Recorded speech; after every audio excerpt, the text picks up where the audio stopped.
One to remember, Jack Johnson, born 1878, died 1946. Jack Johnson was professional boxing's first black heavyweight champion in a time period when a black champion, because of his color, was forced to take on those outside the ring who were determined to sweep him and his blackness from their midst. But Jack Johnson refused to go along with the program of the day, so he defied the odds because he knew it could be done. Jack Johnson was born John Arthur Johnson, March 31st, 1878 in Galveston, Texas, to the son of a minister who was also a public school caretaker. And even though both his parents stressed education, he quit school after the 5th grade and immediately went to work doing odd jobs in the Galveston area. Little Arthur, a nickname which stuck with him throughout his career, eventually became a janitor in a local gym, and it was here he discovered the sport that would make him a champion and a legend. Inspired, young Johnson began training with the gym's weights and pulleys, but he did more than develop his body. He now dedicated himself to the science of boxing. After fighting for the fun of it on the docks of Galveston and beating all challengers, he grew impatient with his hometown, so he packed and left. Drifting from Chicago, New York, and Boston, he trained in different gyms and worked whenever possible as a sparring partner. It was a hard life, but this was the price he was willing to pay for success. Certain that the worst was now behind him and that the heavyweight crown lay ahead, John Arthur Johnson in 1897 took the next big step into his dream. He became a professional boxer, and the sport would never be the same. From 1898 to 1903, Jack Johnson fought 56 fights, winning all of them except 2. As his skills and popularity increased, Johnson found it harder to get fights. Jack Johnson was a man of confidence, and it showed in his arrogant, tough, cocky, conceited, and outspoken behavior. And by the time he was a leading contender, the better boxers refused to fight him.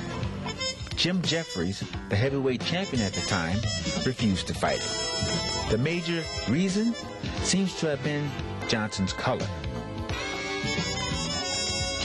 Tommy Burns eventually became the heavyweight champion, beating Marvin Hart. Johnson dogged Burns until finally Burns agreed to a heavyweight championship fight, which was to take place in Sydney, Australia, the day after Christmas in 1908. Jack Johnson beat Tommy Burns so bad that the police had to stop the fight in the 14th round. Race prejudice prevailed over all of the United States at the time, and Johnson's win over Burns only made matters worse. Blacks in the Caribbean islands and the United States were quietly celebrating because for the first time a black man had demonstrated his superiority in the boxing ring and became champion of the world with 40,000 people watching. Despite clearly defined social barriers, Jack Johnson enjoyed the lifestyle of which most white men could only dream. Proud and unyielding, he refused to bend to the whims of others, nor would he be told how he, as a black man, should live within society. Instead, he made his own rules. He lived by his own standards, and as soon as the money and prestige of success rolled in, he also became the exception to any rule he chose. At a time when many blacks were buried beneath poverty and debt, Jack Johnson sipped wine through a straw, owned an integrated nightclub, drove expensive sports cars, and proudly mounted a diamond onto one of his gold-studded teeth. He was a fast-living man. He liked women, lots of them, and most of them white. And at a time when racist theory taught that the black man was not genetically a man, Jack Johnson proved that he was not only a man, but his own man. Needless to say, the social implications were clear. By refusing to stay on the black side of the color line, Jack Johnson had become a symbol of rebellion. Worse, he threatened the status quo. Since turning pro, Jack Johnson had confronted racism so deeply rooted that lesser individuals would have shrunk before it. But Jack Johnson would not, nor could he.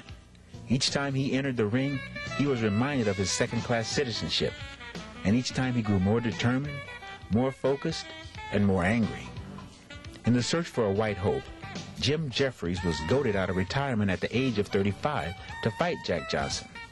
And in Reno, Nevada, on July 4th, 1910, in the fight of the century, Jeffries took a beating from Jack Johnson and was knocked out in the 15th round. And immediately after the fight, violence and race rioting took place in many parts of the United States. In 1913, because of his independence and the troubles he was encountering, Jack Johnson left the United States and went to France and remained there and elsewhere until 1915. Rumors from America reached him that said if he should lose to Jess Willard of Kansas, all of his troubles in the United States would end. So on Easter Sunday, April 5th, 1915, on the skirts of Havana, Cuba, Jack Johnson and Jess Willard squared off. Jack Johnson was now 37, and Jess Willard was much younger. And before 30,000 people, Jack Johnson was knocked out in the 26th round of a fight scheduled for 45 rounds. Many believed the fight was fixed, and Johnson claimed it was, but others simply believed he was beaten by a younger man.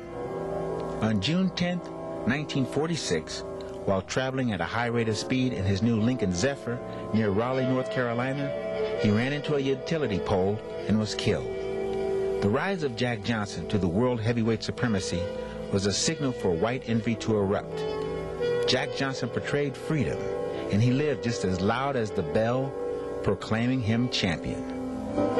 I'm Jack Johnson, heavyweight champion of the world. I'm black. They never let me forget it. I'm black, all right. I'll never let them forget it.